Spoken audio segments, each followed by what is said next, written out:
In today's video, I'm going foam free and you really need to see what I had for Christmas.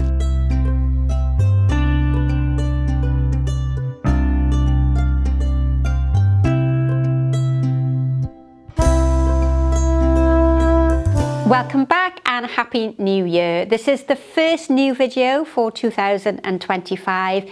You have seen one that was filmed before Christmas, but Happy New Year to you all. It's lovely to be back for the start of 2025. Now I'm really excited today because I have a new gift that's maybe not new, probably more of a vintage container, and it's been given to me as a gift. And I've been bought another container, can't thank her enough. But she's gone and found a vintage container in the charity shop that is absolutely gorgeous. Let's take a look. Look at that. What do we think?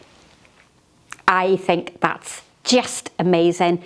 Beautiful golden colours. I'm going to arrange using some autumnal shade flowers because I thought the colour linked really well with the golden base. But what's even more special about this container is it comes with one of these metal floral frogs. So in my mind, I've got two gifts for the price of one. So the vase can easily be arranged with foam if you choose, or you can use some wire netting in there, or you could probably arrange in there with just creating a base structure of foliage. But the added bonus with this one is that it's got, I don't know if it's the original wire floral frog, or whether this has come from a different container, but it fits perfectly well inside. So my friend Steph gets 10 out of 10 for finding this for me. And that little contraption is what holds your fresh flowers. So these springy pieces of wire are ideally placed to hold your flowers. And that sits really nicely inside the container. Now it is possible to make one of these out of aluminium wire, and I will show you that in another video because I'm going to have to invest in some more aluminium wire. But what you can also do with this, so if you ever see these floral frogs for sale, you can adapt them and move the little prongs around to create different shapes. And they will sit in a round bowl if you just open them up like that as well. So you can use it in a variety of ways. And I'm going to use it today to hold my fresh flowers into place. So that's my no foam mechanics. That's what would originally have been used before floral foam was invented. And I did look to see how old this container was. And do you think I can remember? No, I can't. But that's today's amazing container. I am chuffed to bits. So let's get rid of the packaging and then I can start arranging in just a minute. I wanted to use flowers for this arrangement that were from a supermarket. So if you have a container like this at home, it will be easy for you to copy. So I've picked up this supermarket mixed bench. Maybe not the colours you would think would complement gold, but the colour choice I think works really well. So we're looking at autumnal shades, oranges, dark pinks and some yellow. And just to tone in a bit more with the gold of the container, I've got some stock. This is actually a florist grade stock, but you can pick up stock quite easily in the supermarket. And it is an early summer flowering plant that you would be able to grow from seed. And that's going to create the sort of crescent shape that I'm going to try to achieve today. Although, if I place the flowers directly into the prong, I could probably create a fan shape arrangement, but I'm going to go with that lovely crescent which replicates the shape of my container. So we've got a mixed bench, some bits and pieces. I need to add water first to keep my flowers alive, and normally I arrange on a black stand and I can't find it. I've packed it away somewhere for Christmas. So I've just raised the turntable up slightly higher so I'm not leaning forward to it, which can give me a bad back. So let's start by adding some water into the container. And what I'm thinking is to place the stronger flowers into the metal supports and then use some lighter weight foliages, twigs, branches towards the outside, which can go straight into the water because they'll rest quite nicely against the container. So I filled that up about halfway but you would need to go a little bit higher, but I don't want to have any accidents while I'm filming. So 2/3 of the way up ideally, and you need to keep topping that up on a regular basis, and ideally you want some flower food in that water to keep your flowers nice and fresh. Now I'm thinking of starting on the outside edge, and before Christmas I had some amazing cedar which looked a little bit like this, and it had this beautiful grey needle type pine, and yesterday I took down a Christmas garland that was outside a hairdresser's, and everything is pretty much alive, nice and fresh, but the cedar has dropped its pine, and I've been left with these lovely curved branches, and I'm going to use these to start the outline shape. And what I'm looking to do is just to slide those under the frame, and it's going to sit nicely, and you can see then the shape that I'm trying to create. And if you are new to arranging flowers, then you need to have a nice clean cut on the bottom of all your flowers. I'm using Secateurs because it's quite a stiff, woody stemmed material, and I'm not going to worry too much if they slide around in the beginning, because once I add more material, they'll become more secure. Quite often when I do this style, I start in the middle and I work my way out, but because I've got this lovely frame, I've got something to hold my flowers into position. I'll add a bit more of that as we go along, and then I'm going to introduce some red dogwood. Now if you are in the UK or anywhere with a similar climate, Cornus or the red dogwood is just about everywhere, and because it's lost its leaf, you will clearly see these big sections of red foliage. Quite often they're on council roundabouts or wasteland, so you just need to keep a lookout for them as you're walking around, and that's going to help just link slightly with your autumnal colours that I've got in my flowers. And we're going to slide those in, and I'm not concerned if one side of my curve is not the same height or the same shape as the opposite side. So the shape is symmetrical, but the style of the flowers is not symmetrical. So we might have odd placements of flowers. And then what I'm going to do at the base, just to get a bit of greenery in, is to use this lovely textured, almost feathery like greenery called Cryptomeria. And what I love about this time of the year is that when we get the frost, the little tips, the edges of the greenery turn to a lovely shade of red, and you can just about see it on that one there. You always know if we've had a frost because the edges of the greenery are that lovely shade. And I'm making sure that there's a clear stem at the bottom and there's no debris going in that water. I want to keep that water as fresh as possible, and I'm just going to put a little token selection of the same greenery in at the bottom. Now the supermarket bunch I bought came with some pistache, which looks like this. I'm not going to use that yet. I might hang on to that and use it in a different design, but we've got a really lovely shape starting to take place there. The browns really connect nicely with the golden container, and I've yet to use that metal frame to hold my flowers into place.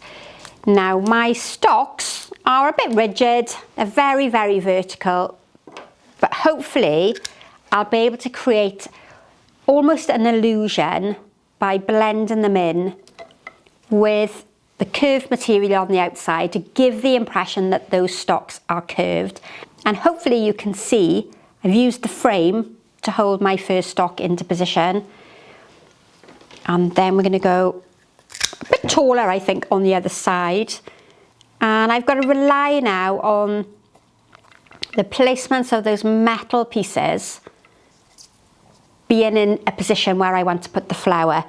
Now I did, if you noticed, I paused then, and now I'm wondering, should I have put tape over the top to hold that into position? But I'm thinking that when that was invented, tape wouldn't have been used.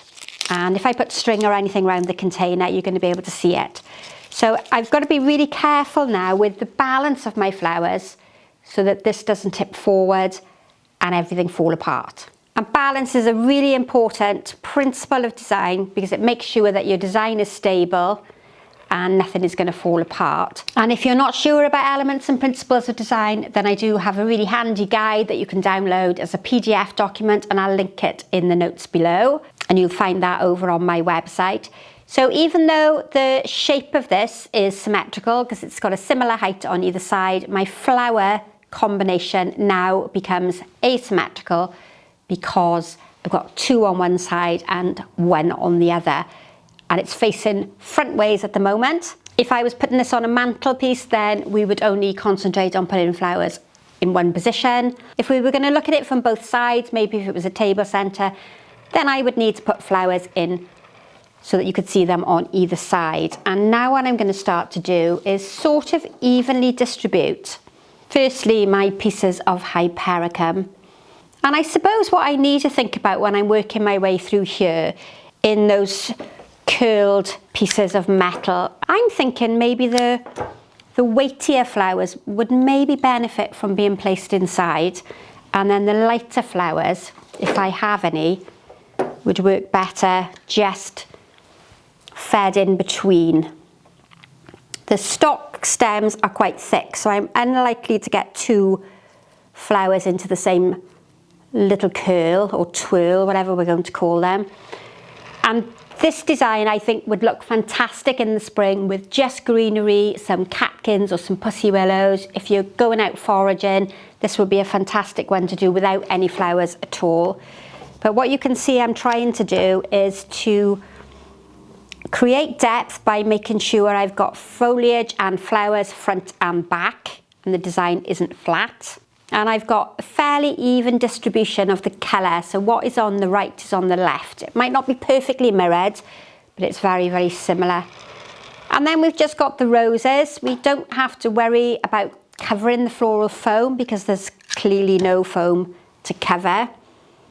And I think that maybe with this really vibrant cerise colour, you might not think it's all going to work together, but I love colours that represent what we see around us in the autumn, and you definitely see this really vibrant pink in the autumn when the colours of the trees are starting to fade.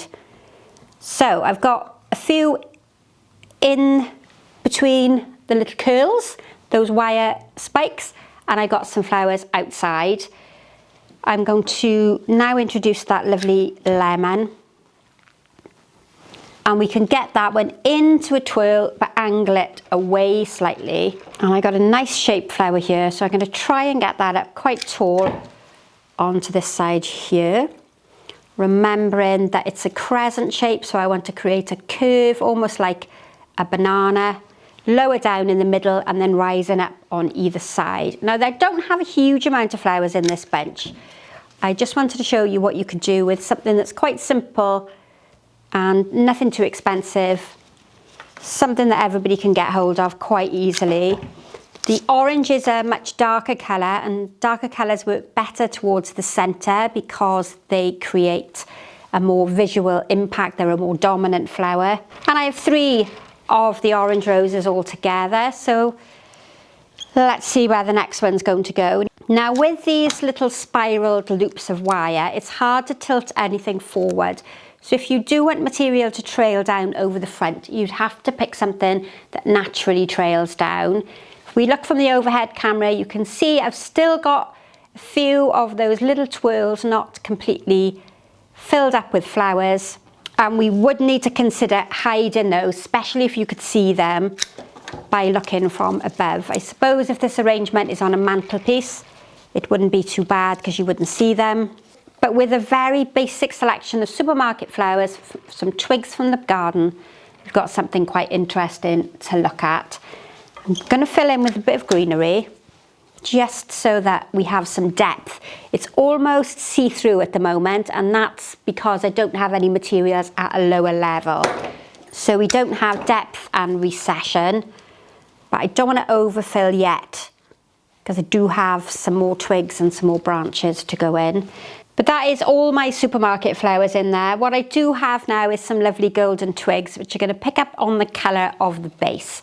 Now this would be perfect if you were arranging it for Christmas.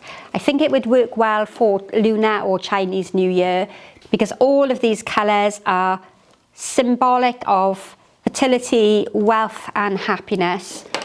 You could of course use it for a golden wedding anniversary, and I was very tempted in the beginning to do purple and orange together because I thought that would look really vibrant alongside the golden base. So there are lots of options to the colour combinations that you could use, but for me the autumn shades worked really well.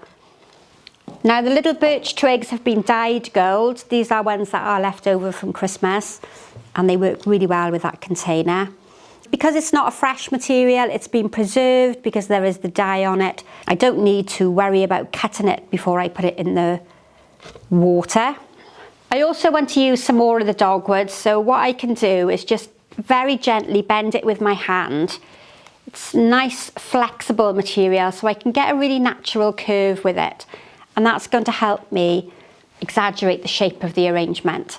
And then all I really need to do is to fill in at the base with more greenery to hide those little metal prongs. Now what's great of course about this arrangement is that it's foam free, so we're not causing any damage to the environment. It would be quite easy to replicate this design using floral foam or wire netting. You just need to look for materials that naturally have a curve to try and replicate the shape of the container, or we could have done a fan shape at the back. It's just, this is my favourite style. I absolutely love this way of arranging. So a few more pieces right down low to cover those metal prongs, and a couple of red pieces of dogwood just down here at the front as well, so we do have it connected from one side to the next. And I'm going to move one of my Hypericum berries. Let me just pop these in and I can explain to you why. So this Hypericum berry on this side is very similar in height and position to this one here, so they tend to create a bit of a visual line. So what I'm going to do with that one is cut it a bit shorter and bring it more towards the front. It's a bigger flower, so it works better towards the focal point. And now that I've removed that from the side, I'm going to add in a little bit more of this beautiful cedar. The brown tones pick up so nicely with the brown, the reddish brown of the Hypericum berry and the reddish brown of the dogwood. So we've got a really good link between colours.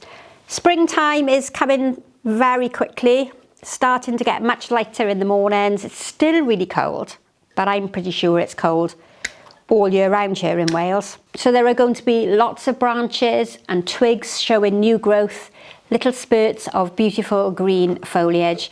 So when you're out walking, have a look to see what you can see. Think about how you can incorporate it into your floral design. And I completely missed then, did you notice? Let's feed that in there. So I've worked with the prongs and I've arranged material around the prongs as well to create quite a natural style of arrangement. I hope you've liked that one. I've been so looking forward to using this really vibrant container. Now I have a Facebook group called Sharon's Innovations Group. If you want to pop over there, there's lots of information, like-minded friends to talk to, and some hints and tips. And there's been lots of suggestions on there of arrangements that you would like to see over the next year.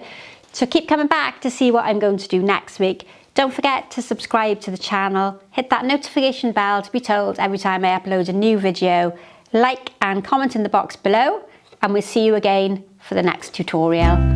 Bye for now.